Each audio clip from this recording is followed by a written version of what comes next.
Thank you so much for being here, Cassie. It's such an honor to honestly be in your presence. I've been following your story for so long now, and also as well, how people speak about you is such a testament to the woman you are, that you're just such a shining light, even though, no, honestly, Don't such make a me cry. shining We haven't light. even started. I cried on the way here. I cried yesterday about I've been crying below. Liquid love, Hillary. It's liquid love. Yes, exactly. When you said that, it was such like, I think so many people can be moving through their life trying to control their circumstances so that everything is just so. And what I see from you is just you are staying true to you and shining bright in so much unknown, in so much uncontrollable circumstances.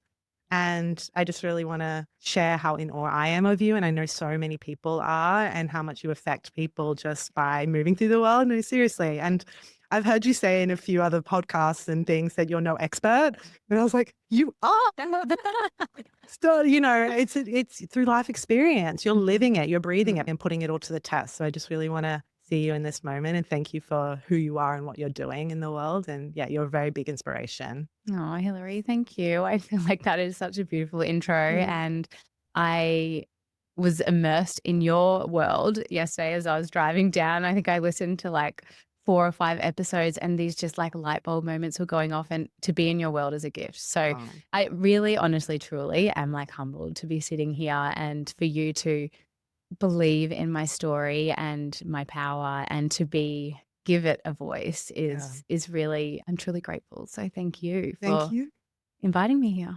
Pleasure. I really would love to ask and to start our conversation with, how is your relationship with yourself and with universal spirit, universe, energy, life? How was your relationship before your diagnosis? To be honest, definitely with universe, life force, all those beautiful, amazing, delicious things I had no relationship with. I enjoyed maybe a little bit of a psychic here or there. And I think that there was an underlying knowing within me that there was like something more cosmic within me and around me, but I was completely ignorantly unaware of it.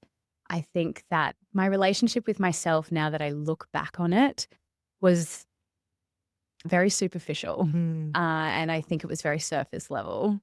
And I kind of think now, if I am to look back, I feel like if it was like a camera lens, for example, my life looked like it was blurry. And I think what I've done over the last 2 years, or what I've been forced to do and in my becoming, is to focus that lens and to see things more pixelated. So I think my relationship with myself was one of like valuing like status, and I wore being so busy as a badge of honor.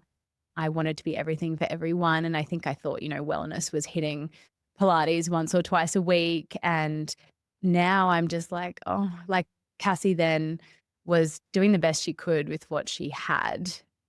But now I realize there is just so much more that she had to, or was about to learn and uncover. And it's been such a beautiful awakening.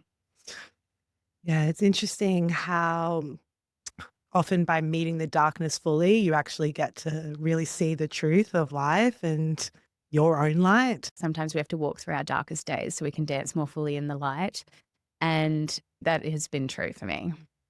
So please take us back to 2 years ago, or just over 2 years ago now, when you found out that changed your life, that moment. Gosh, yeah. So it was 2 years ago, but when you sit in it and relive it, it feels like it was yesterday. I feel like my hands start to get a little bit shaky, and I'm glad that I'm holding my crystal, because I think moments like that are imprinted on your soul forever. It's something that you cannot, when you step into it, it brings up a visceral reaction. So we had been on a bit of a journey to get to this point, and I won't go through that whole story, but when I was sitting with my doctor, he said the words, and I feel like he kept on speaking, but everything kind of stopped. And he said to me, it started, you've got metastatic neuroendocrine cancer, and he said it's everywhere. And he was like, I haven't been able to sleep. For the last 24 hours, we had developed quite a beautiful relationship up until that point in the exploration of finding out exactly what I had. And he said, I haven't been able to sleep. And when he said it, I was just like, what? And he kept on talking Yeah. and everything went quiet. It was this out of body experience. I feel like everything was in slow motion. Everything felt like it went fuzzy. And I remember looking over at my beautiful husband, Aaron, and he's my anchor. He's my rock. He always keeps me calm. And he had his head in his hands and he was just crying. And I remember thinking, fuck. Sorry, I don't know if I can No, swear on this. please. Gosh. That But I was warrants like, it. this is really fucking bad. Yeah. And I feel like shock in that is Mm. a really interesting emotion when it's felt in so much intensity, because I was numb and I actually didn't cry, which is really interesting. I just sat there. And then when we walked out, I feel like I walked out of that room and the world looked the same, but it just felt so totally unrecognizable. Like people were just walking around doing their thing. And I was like, my world has just been shattered into a million pieces. I think we go through life feeling like we're bulletproof. And then Yeah. in an instant, you realize you're not, and how fragile everything is.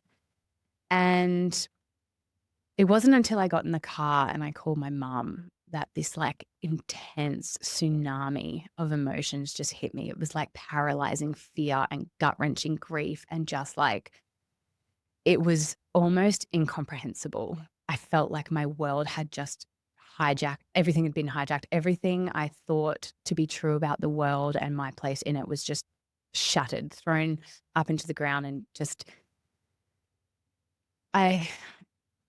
it's hard to explain an experience like that without, I feel like it's something you almost have to live to truly feel it, because it is just, it's like you've just broken open. Yeah. And from what I'm hearing as well, as you said, the world around you is the same, but because you've changed in that moment, like you would have viscerally, everything in your body changing in that moment. Even more so in that moment, it's like this full-blown identity crisis. Yeah. It's like, who am I? What is this world? Like, I'm a good human. I'm a good person. Why is this happening to me? It's this loss of innocence. Mm. I think you go through you go through life. Death had never been a part of my world. I had never considered it. It was never part of my decision making. It had never been anything that I considered on a day-to-day basis.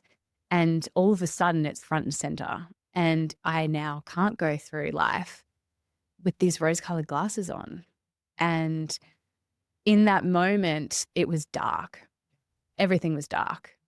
And I was broken. I was scared. I was so fragile. Like, I wish I could go back. What would you say to her Cassie. now? Oh my God. What would you say to her now? I wish I could go back to her and give her the biggest hug. Yeah. Yeah. I hope I'm going to get teary, because she was so scared. She was so alone and felt so like lost.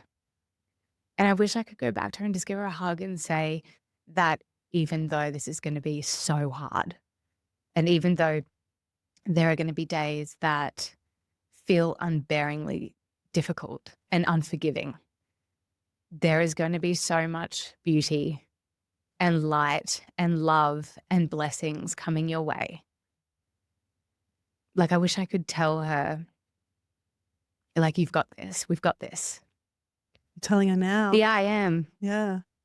Yeah, we're like 2 minutes in and I'm crying already. Like, God damn it. No, this is real. I should have worn waterproof mascara. No, you look beautiful. You look beautiful. And I want to really honor you in this moment of, you have cultivated that strength to be able to say that now. Yeah. You know, you could still be in that space right now.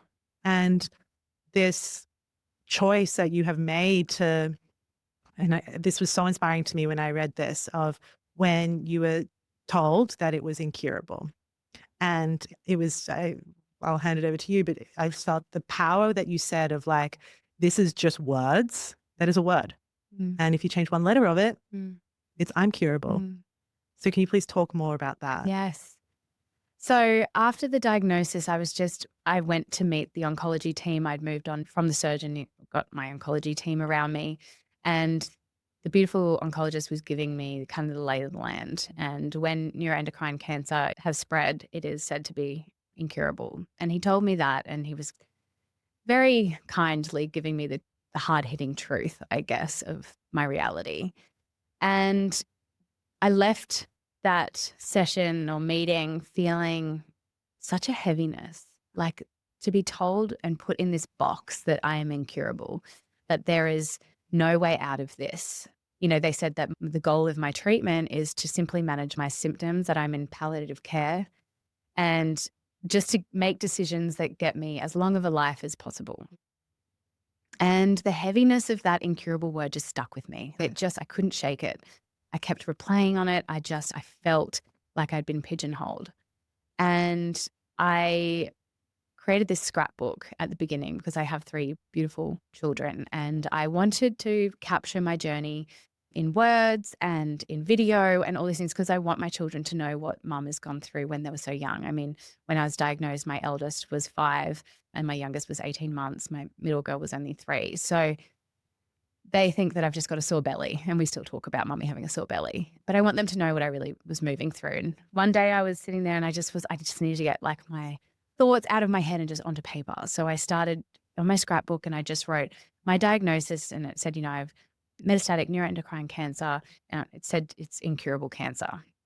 And I was just looking at it and I just felt, it just felt so pervasive and it felt so permanent, and it just felt like it felt icky. And I was looking at it, and for some reason, and I feel like it was a divine, cosmic, energetic thing, I picked up the pen, and I was having a pity party for myself. And I picked up the pen and I just put one line on the N.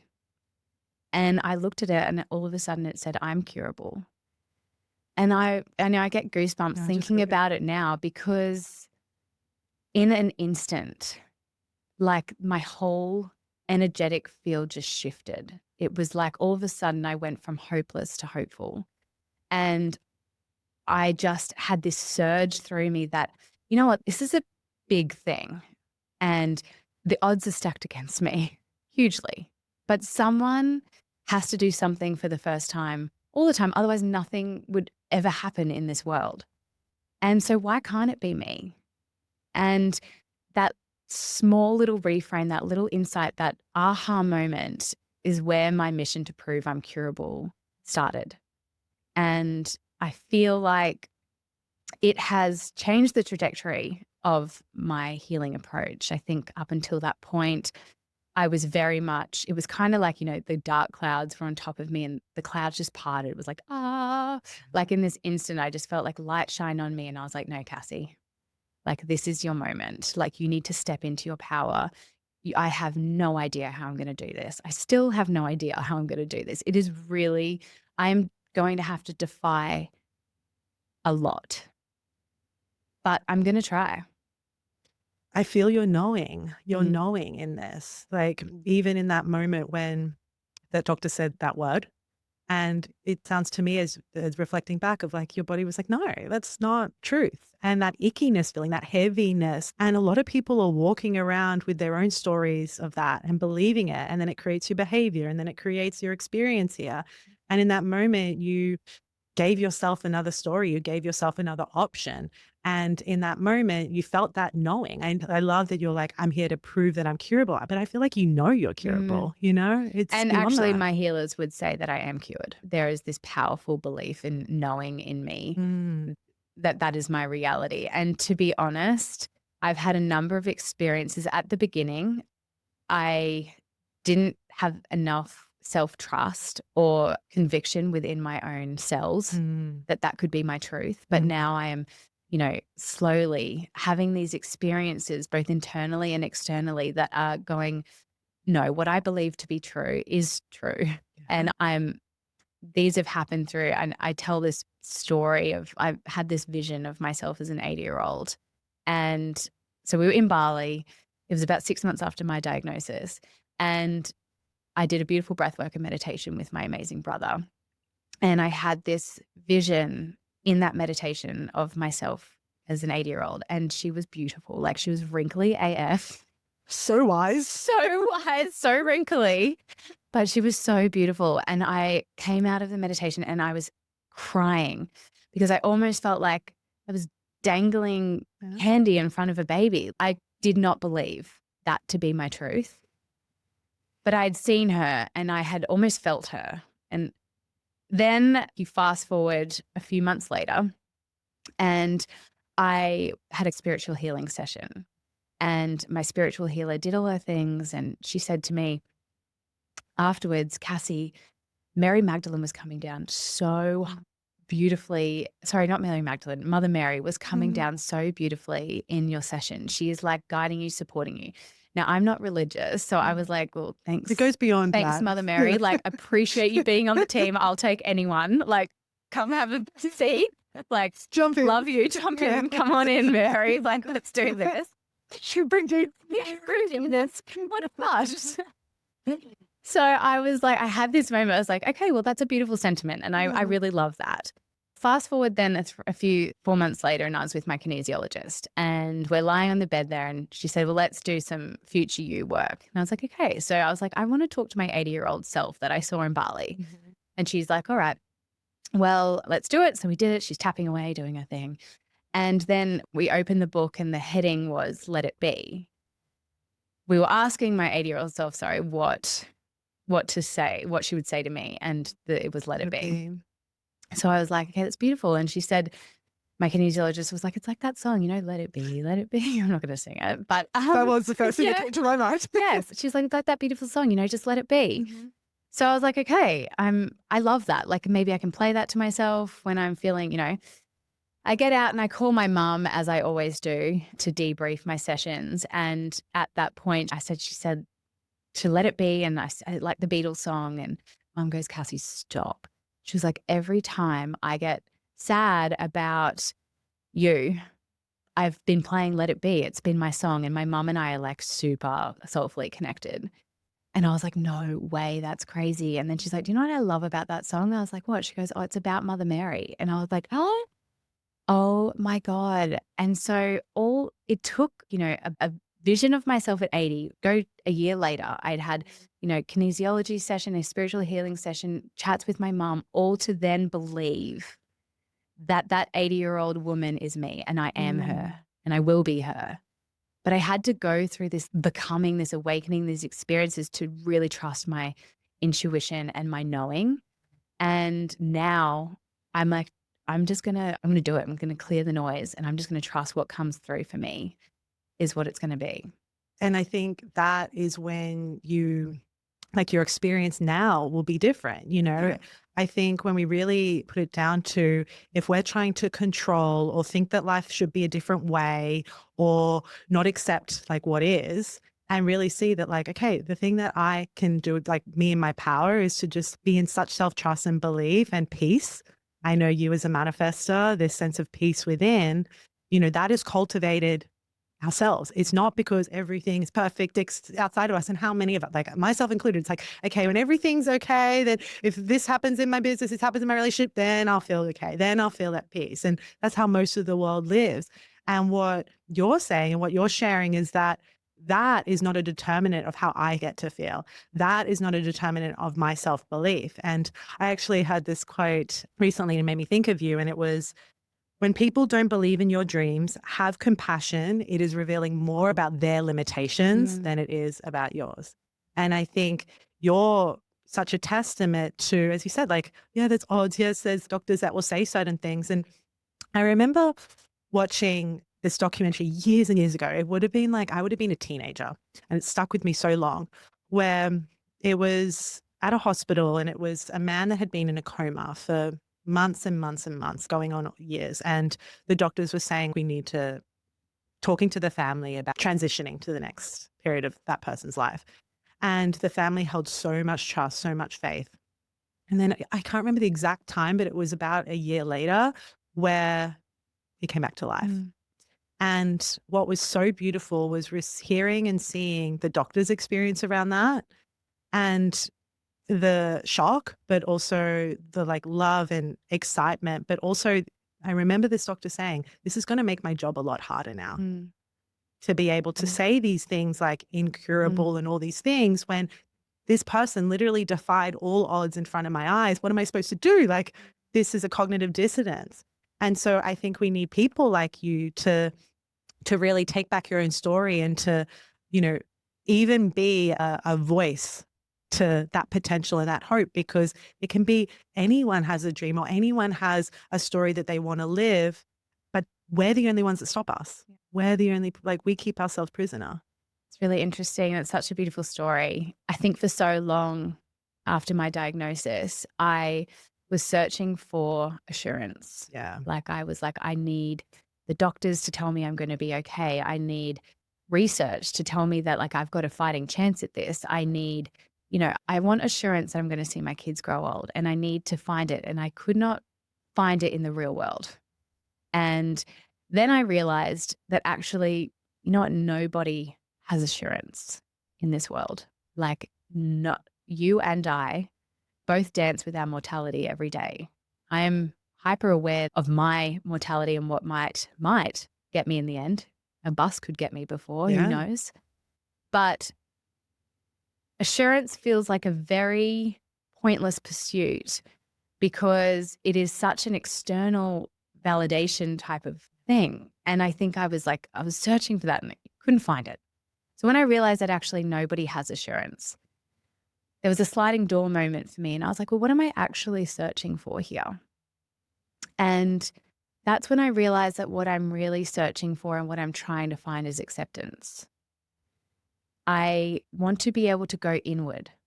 Assurance felt like I was going outward, and acceptance felt like I was going inward. And by acceptance, I'm not meaning like I'm surrendering hope or I'm hanging up the boots and going, this is the end. I believe so wholly and truthfully that we are the authors of our story. We can't fight fate, but we can choose how we show up in the moment.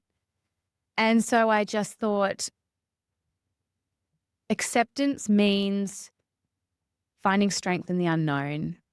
It means celebrating the small wins without thinking long picture. It's like if I get a good scan result, I'm going to celebrate that. Doesn't mean I'm cured, but I'm going to celebrate these small little things. And it means having this presence to be in the moment, be where your feet are. And the moment that I think I started to find that acceptance, that is when this spaciousness was created around me, where I feel like now I've opened my heart space and it's like a sacred space that I can retreat back into, and where I can find inner peace and where I can feel safe in the moment. And that is when healing blossoms. And I feel like that's when we're all healing. Everybody is healing, whether it's something physical, emotional, spiritual, intergenerational. Like, we're all on a healing journey. We're all in our becoming. Some people are, for me, prior to my diagnosis, I was completely blind to my becoming, but now I realize, and that's why I want to kind of shake everyone and be like, wake up, you don't have to go through this trauma to experience a metamorphosis. Like, don't do what I had to do. Like, let me be the person to fall on the sword so that you move through. And I think that what I'm trying to say here is that acceptance has given me the validation internally that no matter what happens, I am maybe more in control of this journey than what I thought. And you can even feel the difference that would feel in your body. Like, you won't be in fight or flight. You'll be in rest and digest. You'll be in your parasympathetic, and it's obviously better for healing. Yes. And there's times when, everyone, I think a lot of people think that healing means like always slowing down and always rest, but actually there is times when I need to upregulate. There are times when I need to really go, you know what, Cass, step into your power. You have got this. This is your call to courage.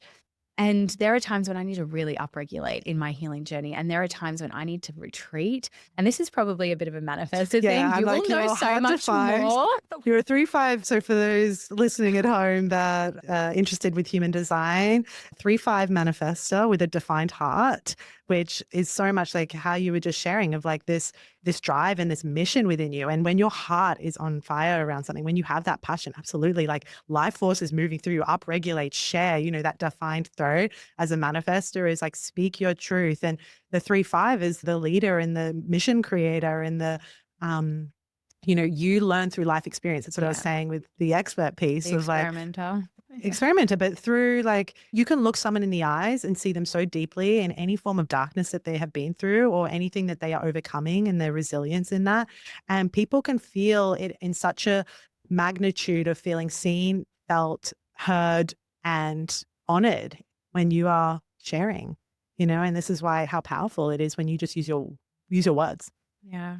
Gosh, what a gift. And I mean, It's so interesting to hear that because like I said to you at the beginning, I'm not an expert. I'm just human. I'm just Cassie. But I think that we all have this innate power within us. And if I can be a vessel or a voice for truth, then I feel like there might be a legacy here that, Gosh, I don't it know. already is.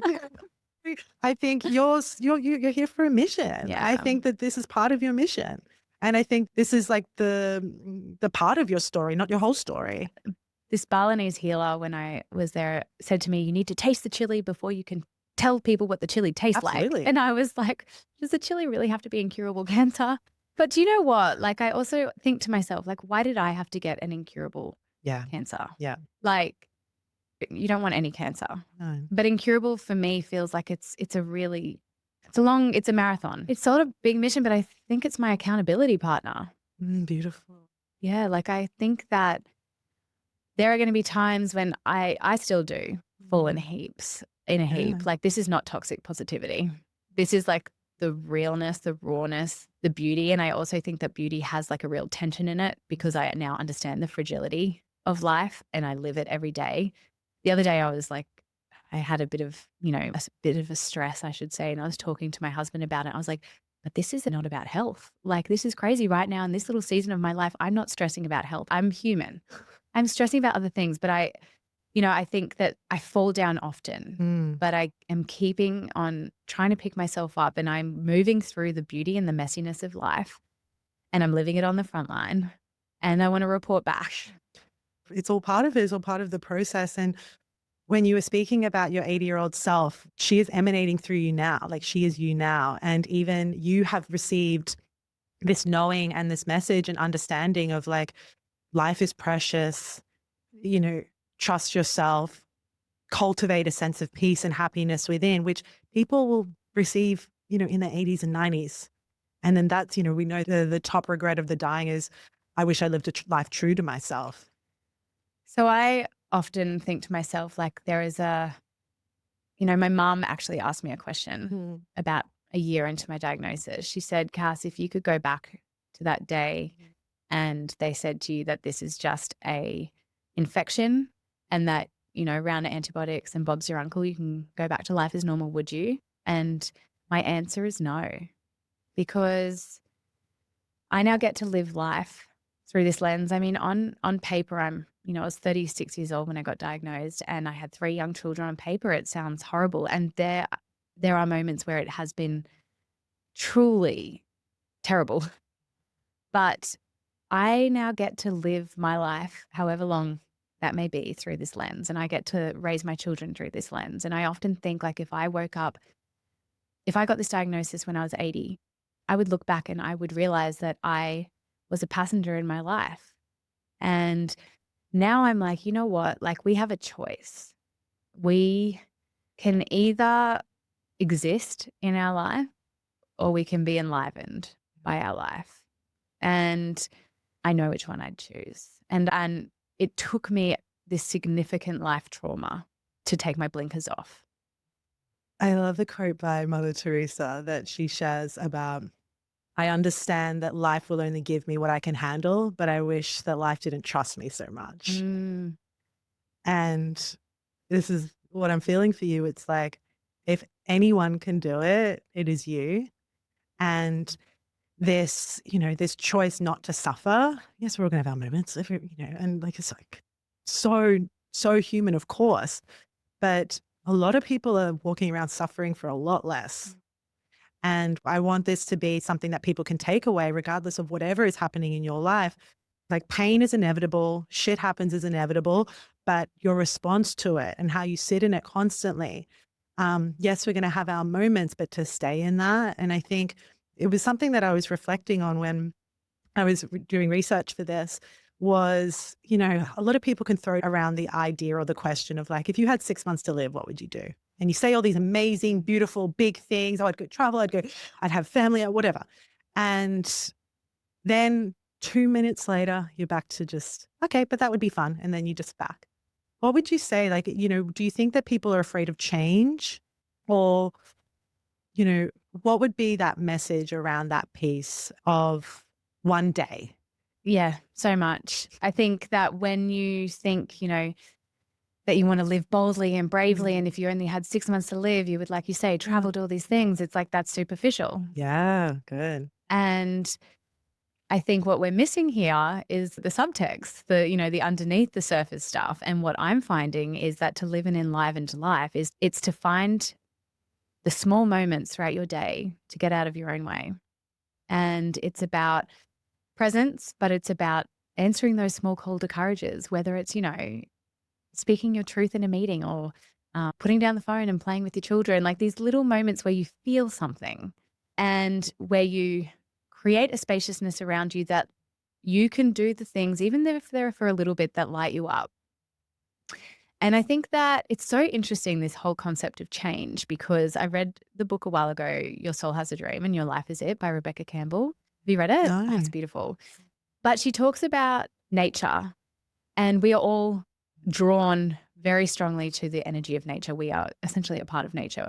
But she talks about, nature has these seasons and these crazy storms and these unpredictability. And as humans, we kind of look at that and go, that's normal. Like, we accept that. It's something we just can't change. Yet we don't accept that truth for ourselves.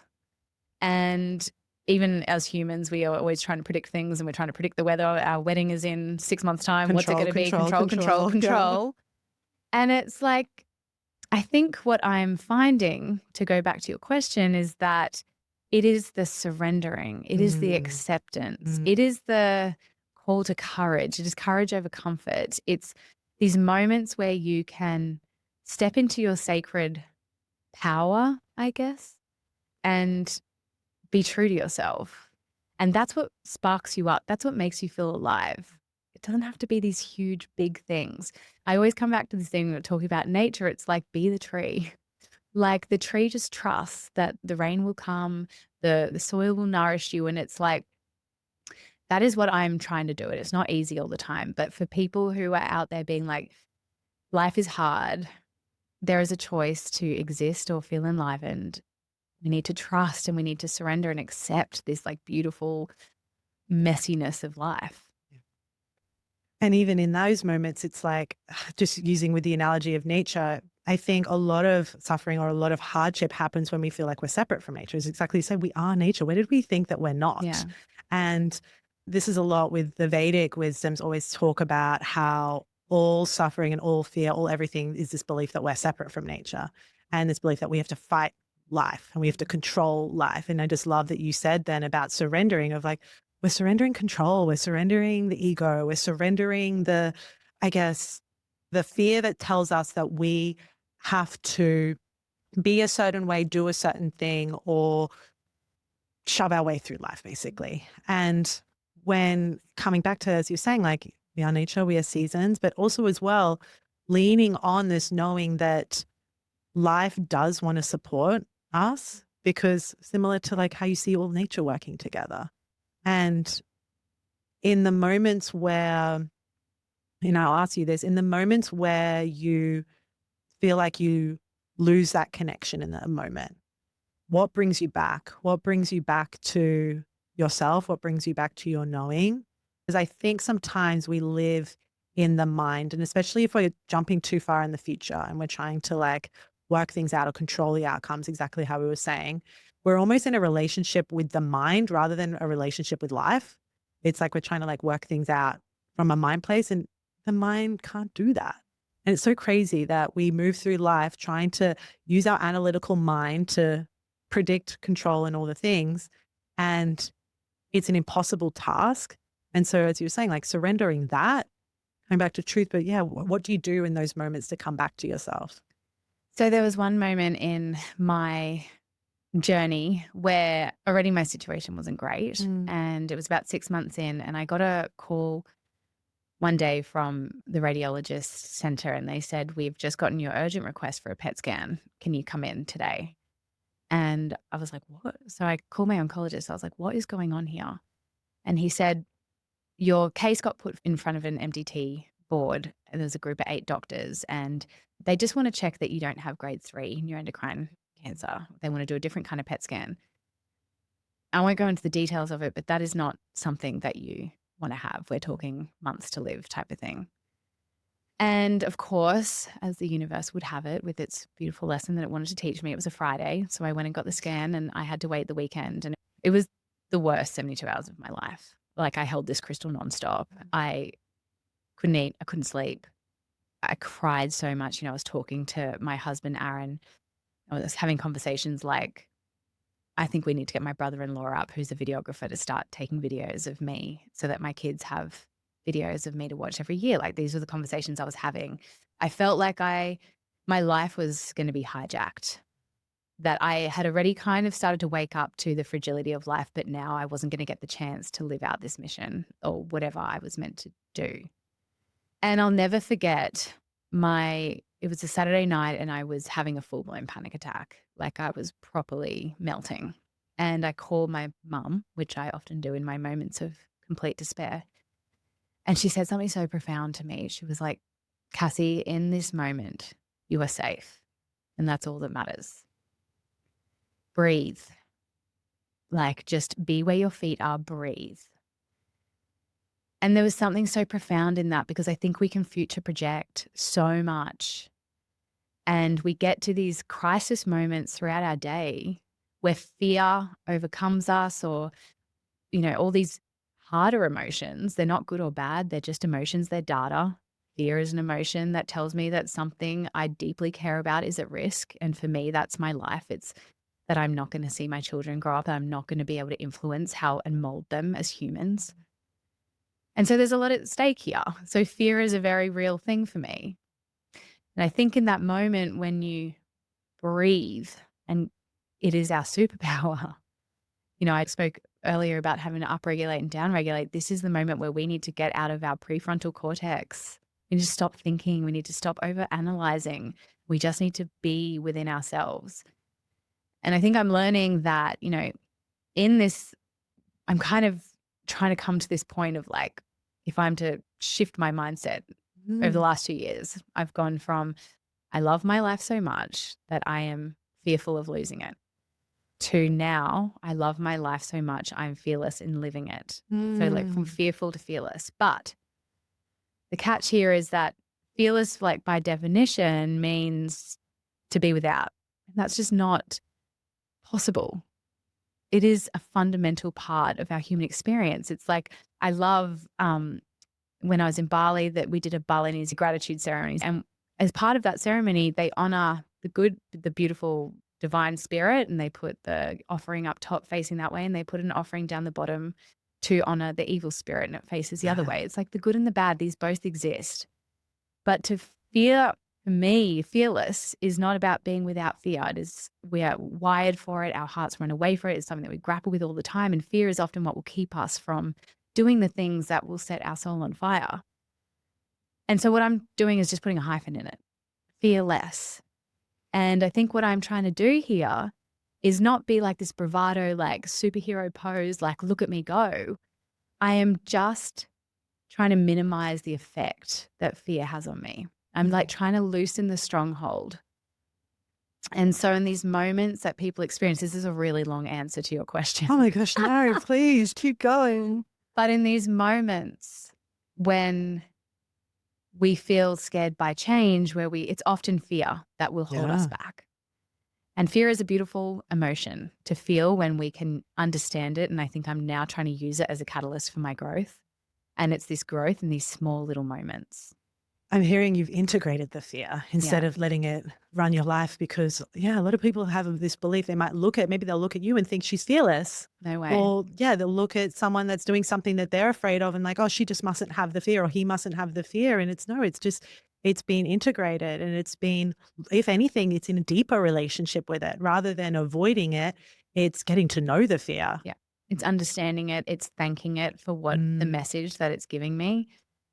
It's about honoring the good and the bad, the yin and the yang, and understanding that both exist. Life is hard. Yeah. It's hard for everyone. My struggle is cancer, and there's also lots of other little things.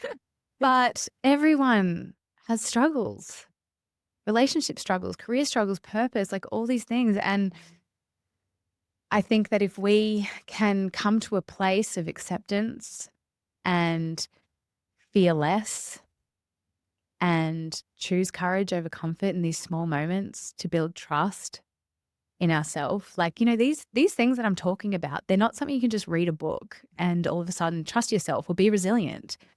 You can't flick a switch and just be like, oh, okay, I'm resilient now, or okay, I'm like strong now. Like, these moments are learned and earned, and they happen in these seemingly insignificant moments. I feel like it's like you've got a marble jar, and each time you're just putting one little marble in the jar. And when these bigger call to courages come, you've then got enough marbles in the jar to draw on and to be like, no, I back myself. Like, I can do this. I feel like I've had to, for me, taking a phone call from an oncologist, I used to shake.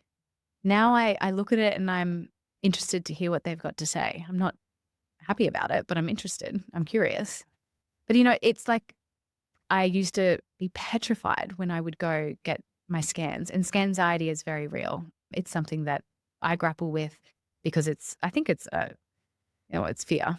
Yeah. But now I go into these PET scans and I am interested to see if my body is responding to how I believe it is. Like, I'm more curious. And I think these traits that we all deserve to have an experience, and the full spectrum of life that we all deserve to live, this enlivenment, this embodiment, like, we all deserve it. And we're all here for it. Our soul came here. It's interesting. We're all on a countdown. Like, none of us know when our time is up. We are a ticking time bomb, but it shouldn't scare us. Like, I feel like now it should inspire us because we're like a stopwatch and none of us know when that's going to end.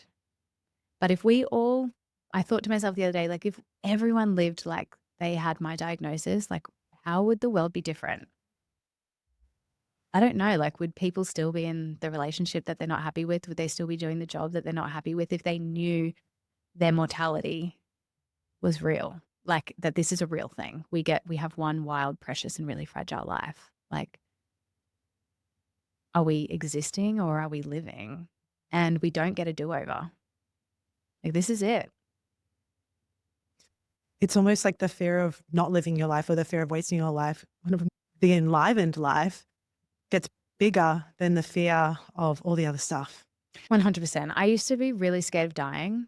Like, I think that I used to think it was a black abyss. And I think all of us, with that concept around death, is something that we get to form a sacred and intimate relationship with ourselves. Nobody knows what happens. And so that is the ultimate, but it is the one thing that is certain to happen to us all. So what I'm doing now is trying to get curious and understand and form my belief system around what I believe to be true. Now, I am edging closer, but it has absolutely now transformed that I'm not actually scared about death. I believe that I will be around, not in a physical vessel. I believe that there is more. I believe our soul, I don't know exactly what it is, but I've formed enough of a belief that I'm actually not as scared of dying. I am scared of missing out, like the FOMO. That is what I'm scared of. I am scared, but the whole reason, and it's really interesting when you say peace is something that drives me as a manifester. And that light bulb really went off for me because I had a beautiful friend, Laura, who was diagnosed 3 months before me with a bowel cancer. And she lost her battle in November last year, leaving her 2 children.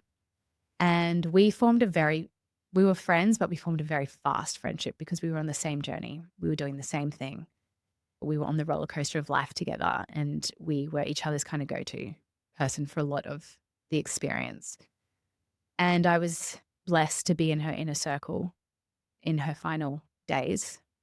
And the moments of light that we experienced and the lessons that she taught me in those moments were something that I will carry with me forever. And I feel like I want to continue, but I feel her around me. Yeah. I know she's around me. She sends me these messages and I can feel her at times. And the crazy thing is that it was around her time that I realized that I wanted to do SheBelieve. Now is the time. I can't wait. And I always thought I had to have it figured out one day when I am through this, or no, I need to share now in the messiness and the realness of this because I don't know when my time is up and I don't want to miss that chance. And so I started trying to figure out what SheBelieve was. And one night I was sitting there and I had said goodbye to Laura the day before physically. And I was waiting for her news, the news of her passing. And it was a very uneasy time. But I sat there and I saw this course and I wanted to figure out my why of SheBelieve. And I was trying to think it's helping people move through fear and it felt too superficial. And so I did this course and it was a beautiful thing. It was like 15 minutes of content and then a 45-minute guided meditation. You drop in to find your why and your vision. And I literally was sitting in my bed with my laptop and it dropped in. And I was like, because when people take their final breath, I want peace to fill their heart, knowing that they lived a life where they left nothing on the table, where they felt enlivened. And literally like 20 seconds later, I got a message from Laura's husband saying our girl is now at peace. And I then later read that peace is something that drives me and this theme of peace has come up for me. But, you know, I don't know that peace is something that we should wait to experience when we transition. It's something we deserve to experience now. And what that feels like will be different for everyone. But we owe it to ourselves to find that peace. And I feel like for me anyway, that peace comes from feeling enlivened. Life is pixelated. I am noticing the light in the darkness. I am the random acts of kindness, the beauty, the messiness, like acknowledging it all, like living it, breathing it, being in it. It's more pixelated. Like I feel more. How is your relationship with your body and yourself now? Well, I feel like now my whole view of wellness and my body has changed. I think my body, even leading up to my diagnosis, like they say these cancers had been growing in me for like, they're slow growing at the moment. They could have been growing for like 3 years. I would have been pregnant. I feel like my body was whispering to me and then it started talking to me. And then it started yelling at me and I ignored it. And then it started screaming at me and that screaming bloody murder. And that's what ended me up in hospital and started this whole journey. But I think now on a physical level, I feel like my view of wellness is so multidimensional. It's mind, body, and spirit. And in awakening and aligning those three things and getting curious about all of them and listening and being intentional and honoring my body. Like I say to my kids all the time, you make your choice, darling, but honor your body. Like, you know, it's just this vessel is here to carry my soul. And I feel like I now listen to it. There are times, like I said before, when I haven't been able to get out of bed. After my treatments, I felt really unwell and I gave myself permission to do that. There are times when I've needed to upregulate, when I'm like, I need to get the blood pumping. I need to get the energy moving. I'm stagnant. Like I'm listening to my body now and what it needs. I also feel like intuitively I am trusting my body and what it needs. I'm trusting that me saying no to something is, I don't know why, but it's because I just shouldn't be there or my energy around that time is not going to be good. It's not going to be of service to me. And so I feel like now mind, body, and spirit I've got a long way to go in my evolution and my metamorphosis. I feel like I've just scratched the surface, but that excites me because like even what I've done to date is just making me trust and believe and just feel this sense of conviction in my cells, like at a cellular level. Feel it very strongly from you. And even just you being able to witness, and you mentioned this earlier of the witness of the past 2 years, but how you cultivate evidence from within rather than looking for proof outside. And what I was really hearing from you is total non-attachment, but fully embracing of like, look, you know, we're taking it day by day. And you mentioned as well about how would the world be different if we all had a similar diagnosis. And what was really coming through, so many people are at war with themselves. And so it's like, of course we want world peace, but everyone's at war with themselves.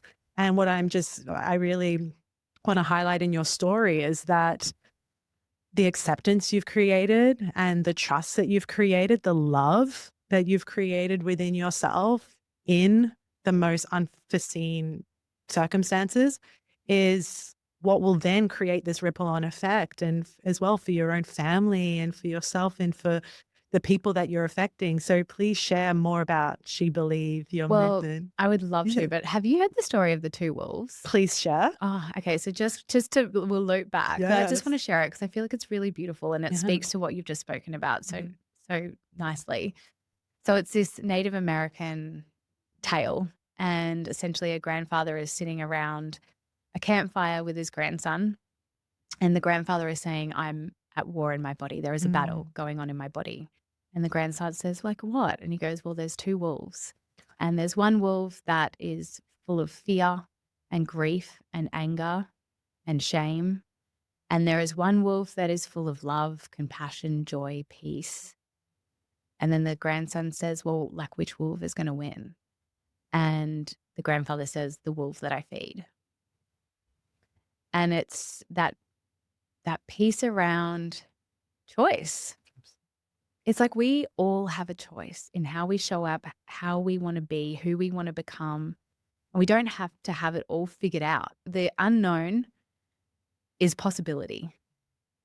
But one thing is sure is that we are all going to die at some point, and we don't know when that is. So we have this time. And actually, when I know one of my old colleagues got this piece of paper, and she was like, "Hey, your life, let's just say it's 90 years on average. You break off how much you sleep, take off that, you've literally got this much of paper left of your waking hours in your day to live. Which wolf are you going to feed?" And that's interesting. Powerful. And I think as well, like we have our conscious choice, and then we also have our subconscious that's doing the choosing.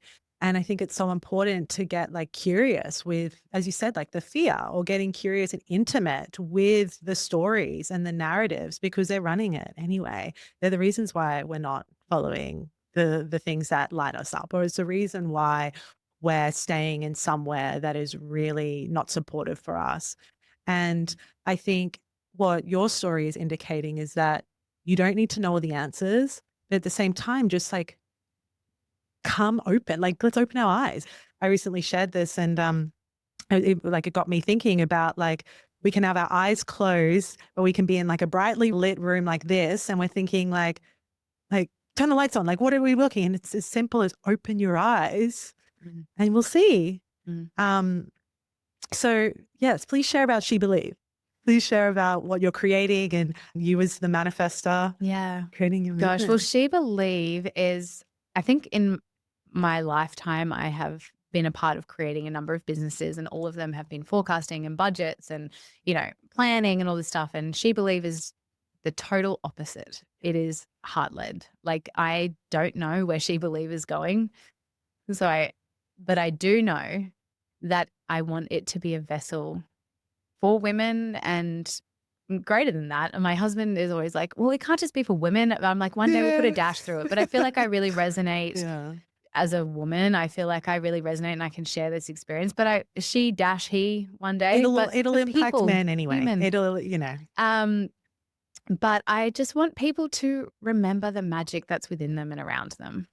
And I don't know exactly what form. I'm literally just, when it drops in and when I feel to it, I do it and I create it. I'm saying yes. I'm a yes girl. I have been since that moment where, this quote that always resonates with me, like we have two lives and the second starts when we realize we only have one. And since this second life of mine has started, what I've been doing is become a bit of a yes girl. And that doesn't mean like giving my energy to everyone. I'm boundaried and honor my energy, but I am saying yes to things that like this. This is nerve-wracking for me, but I'm either a wholehearted yes, or I'm like a fuck no. Like my body will tell me and I will know. And that's kind of how I'm going with SheBelieve. I'm like just naturally letting it evolve, and I trust that whatever needs to come through, and if this is going to be a legacy or whatever, it will come through. And I want to be able to essentially, do you know what? Essentially, I feel like SheBelieve, if I was to like narrow it down, dream big. I'm not under some false pretense that SheBelieve is going to give any human another day in their life. My hope is that SheBelieve and what I do with it gives people more life in their days. Don't underestimate it, though. I think it will give people more life, because hearing stories like yours give, us humans, we need belief, we need hope, we need something to believe in. And if we believe what the and again, not to shame anything, but if we believe what our diagnosis says or what it says on paper, then that becomes will our truth. becomes your truth. Yeah. How important do you think like meaning and purpose is for people? I think a lot of people feel like they lack that purpose or that meaning. So then we walk through life. Purpose always feels so big. Yeah. Like it's a topic like back in my previous work roles and stuff where purpose is always spoken about in companies and humans. And I'm always like, what is my purpose? Like, it's really hard for people to narrow down to it sometimes, but something dropped in with me like probably only a couple of months ago. And I was like, I think my purpose is to align with my soul. Yes. I think my purpose is to we are like these physical vessels with this, there's something cosmic and greater. And if I can align with my soul, like that is my purpose. Absolutely. That aligning with your soul as well will then mean that you're integrating or releasing the limitations that we come here as humans. And I think all the external things or what we think, the purpose has to be one bio or what the mission statement. It's so superficial. So superficial. But I'm also like, what's interesting is that there's this There'll be a season tension of it. between, well, that's too woo-woo. And I'm like, how is your life force or your soul or that energy that you can feel? Like all of us feel this like energetic shift when we know something feels good, when we feel right. And yet people have this like tug of war with that. Like, oh no, it's too woo-woo. Like your soul, it's just like, to be honest, I don't understand how psychics exist. I don't know how we can have mediums who speak like these things can't, like we are souls. Exactly. I was actually talking about this with a friend yesterday or the day before where it was like, because I definitely went through a period of being very shameful of spirituality and like, there was such a part of me that is such a skeptic and so sciencey. And then this idea of spirituality it felt honestly shameful that I was starting to explore this. And but at the end of the day, everyone gets to that point. Every single person gets to connect with their spirituality in different ways. It might not be through psychics, it might not be through human design or anything, but that form of connecting with self and spirit, every single human will get to it, even if it's a minute before their final breath or at their final breath. And I was talking about this with a friend because really spirituality to me now is not even spirituality, it's just life. This is life.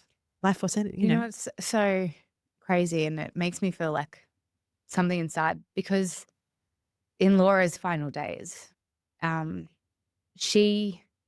was this element of spirituality that was undeniable. And I feel like most people who have lost someone or been with someone through their final days, like that's something that you cling on to. It's like this belief system that there is something greater and that we are transitioning to something amazing. And to watch the moments of spirituality drop in those final days was just like, you can't deny that this is, and that's also when I feel like we deserve to experience that while we are living, because then we can do something with it. It shouldn't be something that we only experience at the end.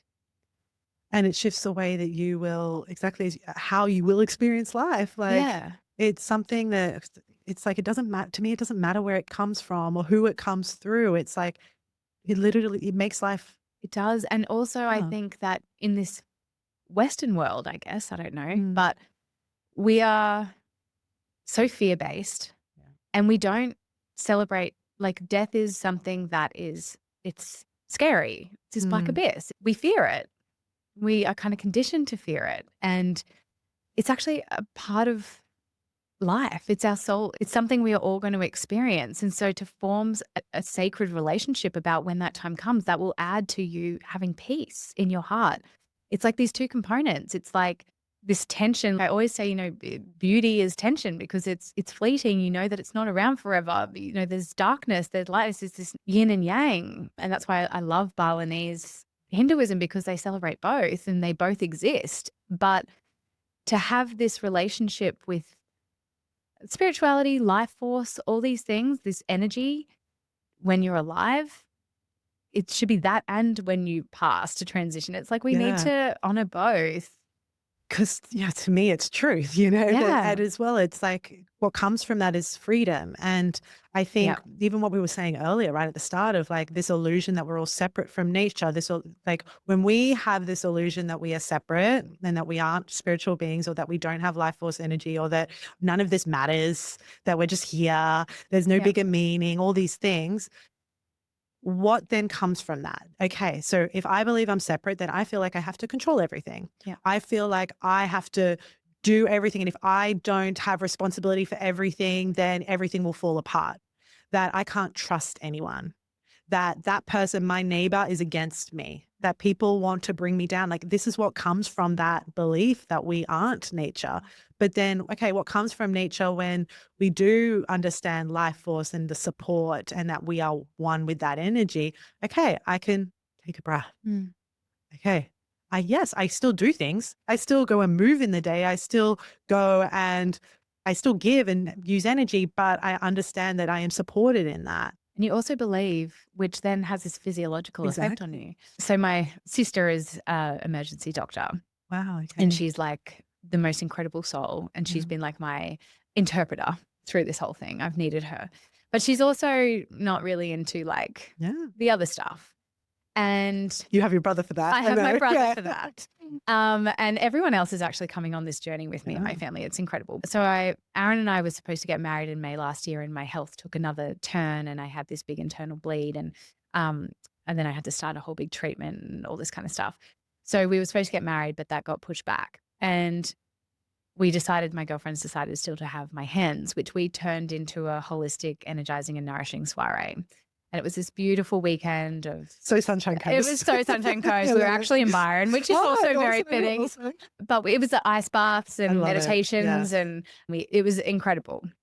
But there was this one moment my brother came down and we did a breath work with him. And then at the end, I had no idea, but he did this ritual, and it was unbelievable. He got all my girlfriends, so there's 25 of us, my mum and my sisters. And after the meditation, we're all in like a deep meditative zone. And he made me lie on the ground, and they all had to go in a circle around me, and they all had to put their hands on me, and everyone was crying, and I was shaking, and I was in a really fragile health in the middle of treatments at this point. And I was shaking, and I swear my body was levitating. Like, there was some clouds around, and this like light shone down on me. It was mind blowing. And if my girlfriends are listening to this, everyone afterwards just like, what happened? They all had their hands on me. They were all crying. And my body, I swear, the love and the energy that was coming from them, it was something that I cannot explain. Like this divine cosmic power of love, unbelievable experience. And then they all had to make a tunnel, and I was blindfolded, and they all had to whisper something in my ear as I was going down. And one of my girlfriends, she's like, I think we just healed you. Yeah. Yeah, I think they did. Yeah. Sorry. No, it's so beautiful. It's just this, my sister, who is like so medical, in that moment, she was like, whoa, what just happened there? And I think it's the power of love. But I think it's, in ancient days, that's how they healed people. But I'm under no false pretense. I think that was a massive part. But, the treatments, and I am all about medicine and magic, and I do both wholeheartedly. But there was something so cosmic and divine in that moment, and the spirituality, even the girls who were not spiritual, it was undeniable whatever happened there. And I feel like the vibration of my cells shifted. I feel like I was in like a trance after. And I do think that has, I'm a miracle in motion, and my scans are showing that. And I feel like there has been moments like that through my seeing myself as an 80-year-old, that the power of love, my belief, the medical treatment, all these things that are like, yeah, there's something happening here. I'm just hearing your openness to explore all of it, and just to be an advocate for yourself and for life, and to experience that amount of love that you would have in that moment. You have to be available for it and open for it. So many people aren't open for it. It's just, we have these, again, like we're separate. We got to wear our barriers and our armor. And in that moment, you were just so open, and then you can experience like what life wants to give you, and also your relationships and your people. And I think that comes down to vulnerability as well. Vulnerability is a really scary thing. And I think a cancer diagnosis makes you the most vulnerable you can ever be, physically, emotionally, mentally, because there are times where you feel, and often you have no control. I know that I have been given the gift of don't know how much time, but I have time right now. Some people aren't given that gift. Their soul has chosen their timeline, and I think it's a beautiful thing to have. I even love your wording just there of your soul chose your timeline and what like the power that that creates for you. So speaking of this, I really want to speak about your relationships and your kids because I know they're a big driving force and a driving motivator for you. And, I know how proud they Mm. are and will be, Mm. especially. So can you please share about? Oh gosh, my kids. It's so interesting. So many layers to this. Like when I was first diagnosed, one of our neighbors we were on our driveway, and then our neighbor was walking past, and he's got his cancer journey. And he said to me, there's a reason why you're going to survive this. And I was like, why? And he goes, your kids, look at them. And I was like, yeah, I think you're right. Like they are a huge driving force for me. And even my youngest, Charlie, I always desired him to be in my world. And I think our souls are like deeply connected. And I feel like he was unplanned, Mm, but he knew that he had limited time to get into this world because I am now, after treatment, am in surgical menopause and there's no way. So he made sure that his soul was going to be here, and he is deeply connected to me. But even in that, I feel like moments like this, moments that I hope my children, hi kids, you can watch later. These are moments that I want them to watch when they're older, because I think they are moving through this with us, and we are so open with them. We never say the word cancer around them, and they always talk about mum's belly, but they come to, blood tests with me. They don't come into the heavier moments, but they've seen me cry so much. We've normalized what's going on. But I'm aware that subconsciously that maybe my sister actually is a play therapist, and I'm so grateful for that because she is holding their hand as well through this. But they are the reason that I am not going anywhere yeah, anytime soon. Like yeah. I want to mold them. I want to celebrate them. I want to make them proud. And I also want to show them, that anything's possible. Like if I can do this, they can do anything. Yeah. And there's a level of resilience that is growing within them. There's little moments, like I read this awesome book called Mind Over Medicine, Dr. Lisa Rankin, and she's a physician in the US, and she got really interested in spontaneous remissions. She's like, why is it that some people can just cure themselves? And because she's a doctor, she got into the science of it. She had the most incredible, profound insights. But the one that really resonated with me was she was like, we're conditioned over time to not trust our body's capacity to heal. And it starts as young as children, Yeah. where we say you need to have a Band-Aid. If you fall over and scrape your knee, you need a Band-Aid. You need an ice pack. You need to see the doctor. It's not that she was like, what we need to be telling them is that your body will heal itself. And so I was like, oh my God, because I used to go through packets of Band-Aids, like it's like you scratch them, oh, stop the crying, put the Band-Aid on. And so I started saying, telling your body will heal itself. Your body will heal itself. And I'd say this to the kids often, like all the time. And it had been like a month of me doing it. And my dad was over one afternoon after school, and my son Harry had fallen over at kindy and he'd scraped his elbow. And dad was like, oh, Harry, do you need a Band-Aid? And he's like, no, my body will heal itself. And I was like, hey, how doing this? Like it works. And like if I can help make them believe at a young age is in their capacity to heal or their ability to do something, then I'm helping to shape this generation of these Absolutely. kids, these three beautiful humans that will have a longer lasting ripple effect in the world. Like I want to be able to imprint this on their souls. And I feel like I need to be in a physical form to do this for a while. Yeah. So they are a big part of my driving force.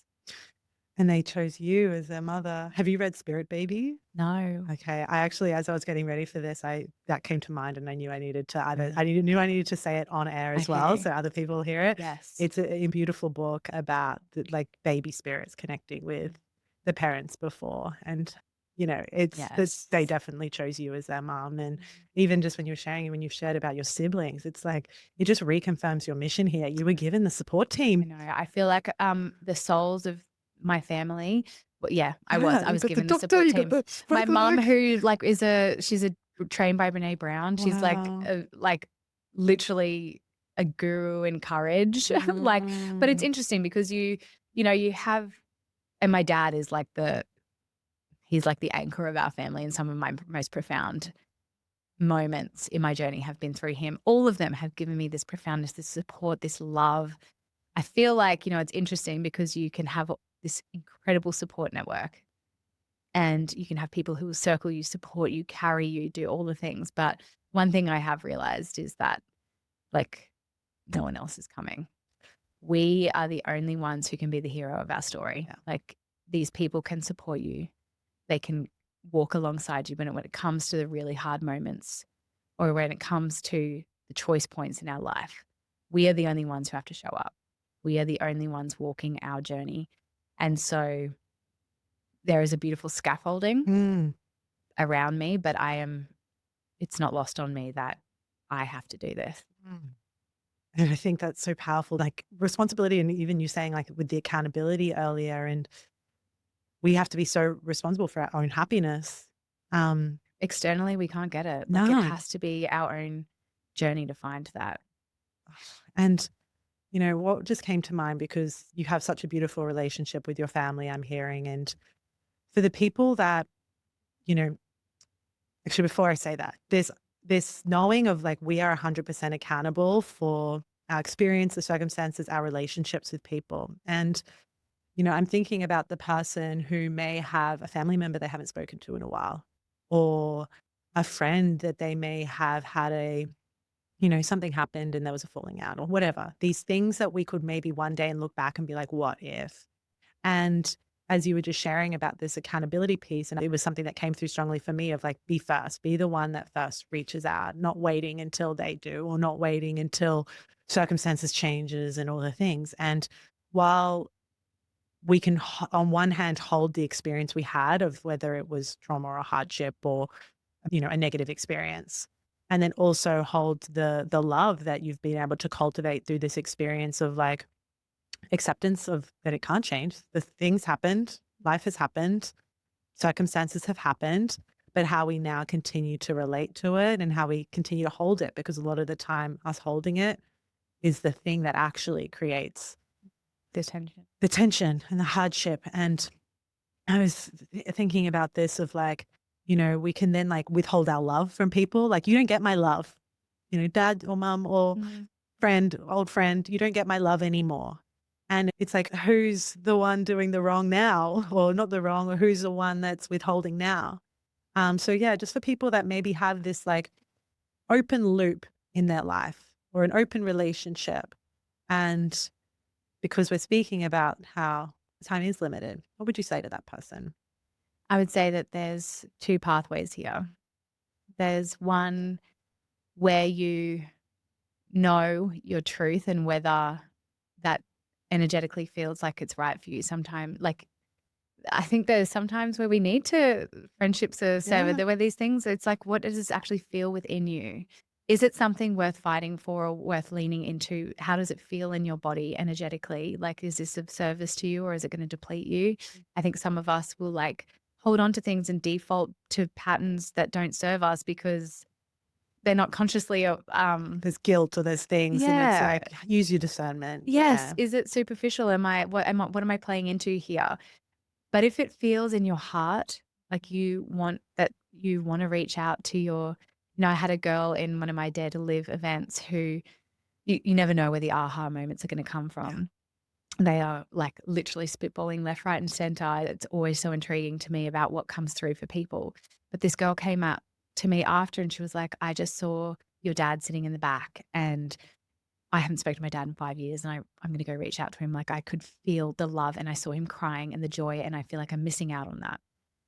And I just think that life is a ticking time bomb and we don't know when it's going to go off. And everyone says, don't go to sleep on an argument and all these things. And there is truth to that. But when there is something in your heart that you feel like you are either searching for or not complete, not feeling complete without that energy in your life, or if there is this call to courage that you know that you should be taking, but you're not, like, do it. My saying a lot of the time is get out of your head into your heart and do the damn thing. Like, we need to process these things and these feelings, and they all have messages and meanings, but we'll know intuitively if we remove the noise. And often, we need to get out of our head into our heart and do the damn thing, because we don't know if we'll get a chance to do it tomorrow. And this can apply to anything. Anything. Anything. Anything. If it intuitively feels right, it's anything. And then you have that ability to then, rewrite your narrative, rewrite your story just by simply choosing that. And I think that also comes, we don't need to have it all figured out and know like where we're going. It's just be this from the little moment. intentional choice. Yeah. I think Aaron said to me the other day, we have the ability to shift the next 2 seconds of our life. So it's like if we are working in that like tension of 2 seconds, it's like, are we going to smile to a stranger when they walk past us? Or are we going to, like, at these little moments, it's like we have that bandwidth, and what are we going to do with it? Are we going to pick up the phone and press the green button to call the dad? What happens after that happens? Like that little moment, 2 seconds. How you're saying with that non-attachment, but fully embracing it, like not attaching to what could happen. It's just literally our imagination. Our imagination, and getting rid of should. Yeah. I always say this, getting rid of should and adding yet. Like, so should is just like loaded with shame and expectation and guilt. Like, oh, I should do this, or I should do. If you're saying should, it shouldn't be happening. Like, as in should, like should is just like something that I should be going, like, I don't know. It's a terrible word. Well, you feel it instantly. The second we say should, it just feels terrible in the body. So terrible. That's a sign. It's fine. Don't do it. And the other thing is yet. Like, I always say to myself, like, I haven't had a good scan yet. And it's like an unfolding of your story. And that's what it is. Our 2 seconds is just this unfolding of a story. We are literally just our story. We are in our becoming, our unfolding, our awakening, our whatever you want to call it. It's like it's magic in motion. But we are made of magic. And I want people always think like magic is like a woo-woo word, but it's life force. It's a feeling. It's, when it's awe and wonder and this soul, it's like these beautiful things that like we all deserve to feel. And it happens in these like little moments of just making an intentional choice. Because you are it, And actually, I read this in your beautiful guide. I'll put all the links below. You've created such a beautiful guide. You've created such a beautiful, like I just felt the healing energy and the love energy that you put into it. So thank you for putting that out in the world. And there was something else that you shared in that about how you can be afraid and also loving. You can experience a multitude of emotions, and all of it can be there. So you can feel like magic and feel powerful, and also have worry, or, it's like it all can coexist. The bravest moments that I've been the scaredest. I've been like, I've had tears rolling down my face, and that is when I'm the bravest. Like, same to be said, I have had tears rolling down my face when I'm at my most joyful. Like, it's just this full spectrum of moving through you. And I love you have to be scared to be brave. And and also though, I would also say, like, you don't have to go through a trauma. No. Or you don't have to go through a really big breakdown to have a breakthrough. That is what I really want to also get out there, is that let me again have fallen on the sword for this to be your sign. Like, whoever is listening to this is your sign to live life, to be enlivened by life. Don't wait for a trauma like I did. I had my blinkers on. I was on autopilot. I was completely focused on status and hustle and all these things. And now I'm like, it's so the opposite. It's like healing and service and presence and all these things. Don't wait. So you might not get your chance. And that's when, you take your final breath, is peace. Like, if I ask you right now, if you were to take your final breath tomorrow, would peace fill your heart entirely that you're living an enlivened life? Absolutely. Like, how special. It really because is. that means that you're like truly living. But 95% of people I ask is no. Yeah, it's so important to, I think, even just give yourself that, like, ask yourself that question, and just like being honest with yourself, Thank you. Is Thank there you. anything else that you would like to share? I feel like that's such a beautiful moment. Feels very It complete. does. I Um, feel whole. yeah, it's what I was also hearing from you just then is like you've really connected with your true self. You know, your true, again, these words, they don't do it justice. Like even magic doesn't do it justice. Even essence doesn't do it justice. Even life force doesn't do it justice. The English language can't do justice of the, yeah, can't use the word, the Yeah. energy that we are. And And you've, it's not a destination. no, you've Like found, I think my truest self is there, but she's evolving and I'm evolving with her. And my soul is like, I'm trying to align with my soul, but I don't think like I'm fully aligned with my, like it's an evolution. It is not a destination. It is a journey. It is a becoming. I don't think we are ever fully evolved. If someone just sits there and being like, I'm fully evolved, it's like, how? yeah, well, I just feel like you're just continuing to meet yourself Yeah. deeper. It's like, and you know, we'll always have even this idea of like you're going to reach your potential, like that. You never like we're going to keep Totally. meeting It's, more and yeah. more. That's a human experience. And if we think about it like nature and we embrace the change and the Mm, evolution and that these dark days will come and these, dry spells will come, these like all these mm. crazy big things are going to happen in our life. Life is messy, it is beautiful, and it is fragile. And we deserve to experience the full spectrum of it. Yeah. Do the thing that's on your heart.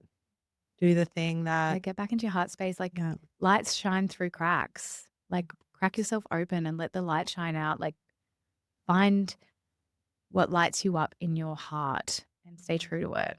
Be curious, courageous, kind, consistent, all the things. Thank you for doing that. Thank you for being here and thank you for being a voice to so many people that may feel voiceless or maybe feeling that, yeah, unseen. And it doesn't have to be that you have a diagnosis. It can be in any areas of life. And you're really such a beautiful embodiment of someone who is so real and honest in your experience and just being so true to herself. And you just, honestly, you shine so bright.